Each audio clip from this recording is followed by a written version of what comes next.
আমরা এখন চলে এসেছি মন্দারমণি। সো এই যে সমুদ্র অনেকটা দূরে, আমরা এখন আছি এখানে। সমুদ্র দেখো কত দূরে। তো এখন আমরা হেঁটে হেঁটে যেতে হবে অত দূর। এখন যাচ্ছি আমরা সমুদ্রের কাছে। সমুদ্র আমাদের এখান থেকে অনেক দূর। ওই যে সমুদ্র, ওই যে সমুদ্র দূরে দূরে আরও চলে যাচ্ছে, যত দিন যাচ্ছে পেছনে চলে যাচ্ছে, আর আমরা সমুদ্রের দিকে যাচ্ছি। ওইদিকে নদীর মোহনা, ওই দিকটা। দূর হাঁটার পর ফাইনালি সমুদ্রের কাছে চলে এসেছি। এই যে চলে এসেছি সমুদ্রের কাছে। এই যে দেখে নাও, এই যে সমুদ্র।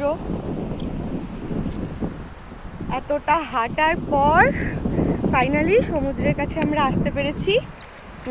মন্দারমণিতে সমুদ্রটা অনেকটাই পিছিয়ে গেছে, সো তার জন্য এই যে সমুদ্র। বাই বাই, এবার আমরা চলে যাচ্ছি আবার যেখান থেকে এসেছিলাম। টাটা।